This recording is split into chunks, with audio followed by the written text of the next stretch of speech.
So I'm going to introduce Jaymes Lackey and invite Jaymes to kind of share a little bit of his perspective. My brother, the floor is yours. Want to start a timer so that I can make sure we stay on track. And David, thank you so much for your talk. I appreciate your father's witness very much. What a challenging situation.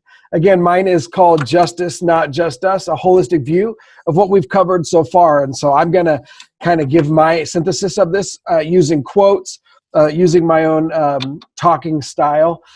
Essentially, I have the pleasure to summarize and synthesize what we've been talking about from a Free Methodist perspective. And so I'm happy to do that. In fact, I love it. I'm a nerd. I love this tradition and I love our history. And so thank you again for the opportunity to do that. As I've watched each presentation, I felt there was a common thread weaving through them. And so I'm going to try to tug on that thread to kind of give us an overarching idea of what I perceive to be that thread. It's largely this: as people of faith, and even more as people of a particular tradition, we have deep core values around things like life, family, immigration, poverty. These values run very deep within us, entrenched.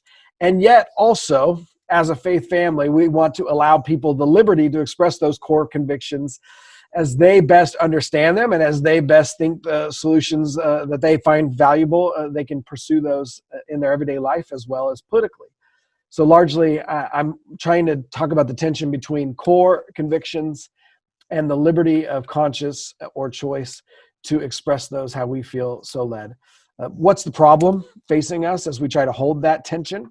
I think it's this: even though we are earnest followers of Jesus, we are still products of our own culture. And here's my story as I wrestle with being a product of our culture, this political conversation, and being a follower of Jesus.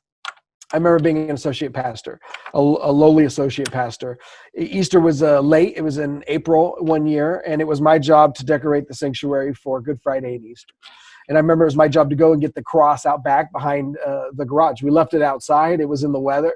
I remember grabbing it. I remember dragging it across the ground, being vulnerable and real with y'all. I remember banging it against the walls a couple times. I remember even dropping it once, put it up where it needed to go. I didn't think twice about it until a month later, we had Memorial Day. And during Memorial Day, it was my job to hang up the flags. And I remember being scared stiff. I remember researching the rules for the flags. Was it appropriate to lay them across the pews? Was it appropriate for me to touch them? They were tucked away nice and neat in a closet. And I remember that night having a crisis of faith, really. That there's two important symbols before us, 1 month apart.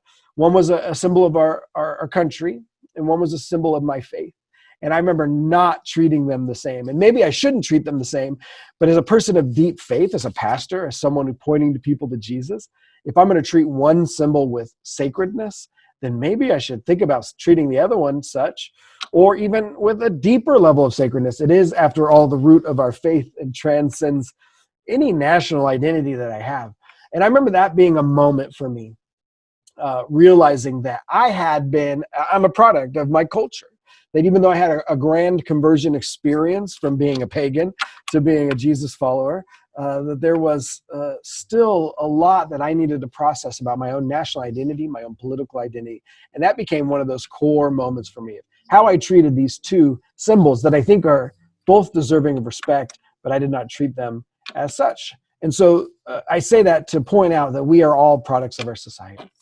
And as products of our society, even though we want to be earnest Jesus followers, we face a very big problem in our culture, which I think largely comes down to dualistic thinking, dichotomous thinking, forcing us to choose an either or when life isn't that way. The kingdom isn't that way. God's shalom mission on earth isn't that way. I have a lot of quotes, so please forgive me, but I think it's better to sometimes point to people who've thought more deeply about this. Richard Rohr, a Catholic monk, talks about dualistic thinking. He says, the normal way you and I are wired is dualistically.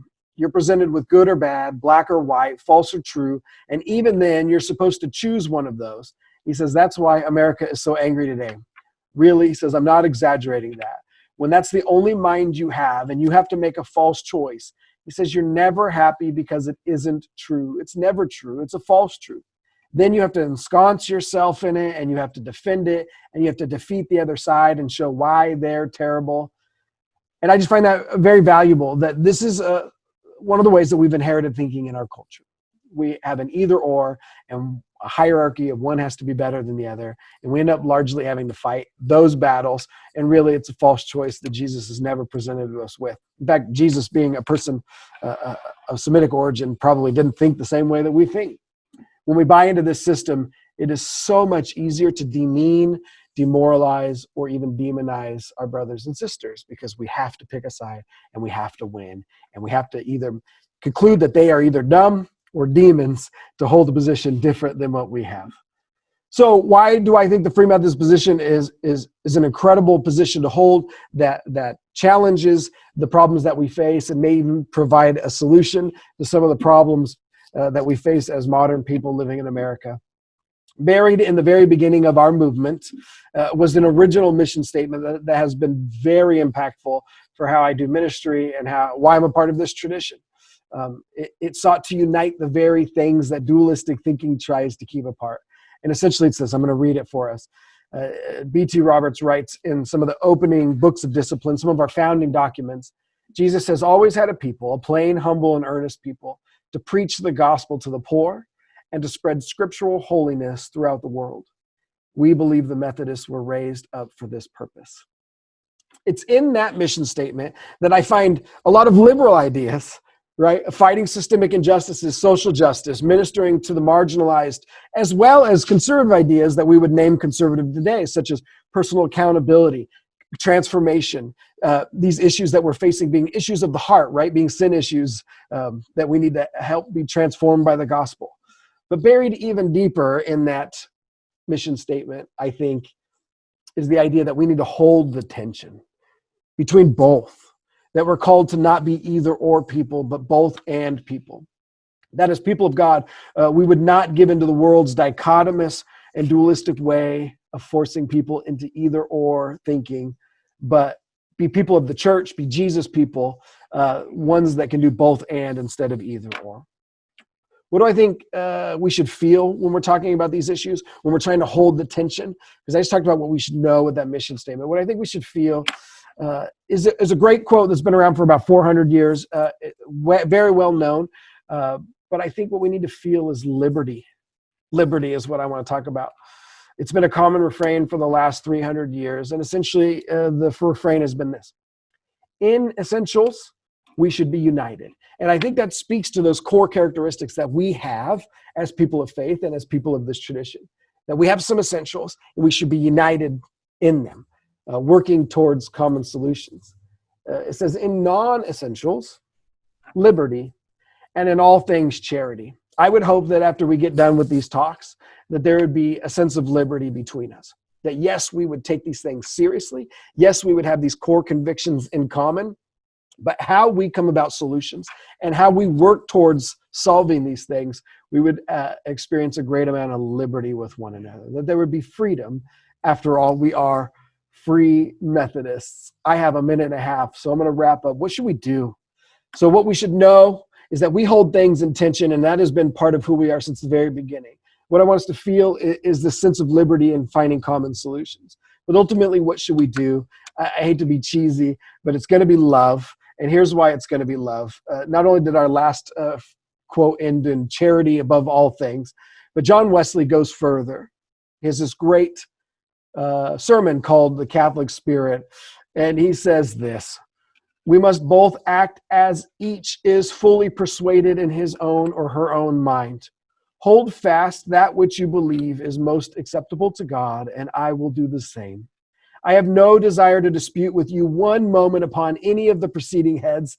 He said, let all these smaller points stand aside. And when he says smaller points, he's talking about like communion and baptism and how to worship. And he says, I'm going to let these smaller points stand aside.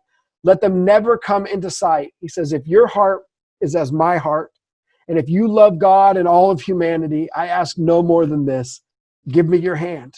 And then he describes love. He says, love is not what you have for humanity. It's not even what you have for your enemies. He wants this to be the kind of love that we have between us, even if we disagree about how to come about of these solutions. He says, love me with a very tender affection, as a friend that is closer than a brother, as a brother in Christ, as a fellow citizen of New Jerusalem, as a fellow soldier engaged in the same warfare, under the same captain of our salvation. Love me as a companion in the kingdom and with the patience of Jesus, and joint heirs of his glory. And so the themes that I'm taking away essentially is this. As Free Methodists, we are called to reject the dualistic thinking that our culture has given us and to learn to embrace the tension of both and. That really, as Superintendent said earlier, no political party fully captures the political realities of Jesus, his kingdom, or our church. I would love for us to come away with a sense of liberty that as we work towards our core convictions, solutions, finding solutions for them, that we'd have liberty in the ways that we do that we would hold these very strongly. We'd have liberty in how we, the solutions that we come up with. And ultimately, I hope that we can come away with a sense of love for one another, that we really are on the same team, even if we think differently about these, and that we can love each other, not even as enemies or as just a stranger on the street, but sincere brothers and sisters fighting for the kingdom of God and God's shalom in our world. Thank you for your time. Appreciate it.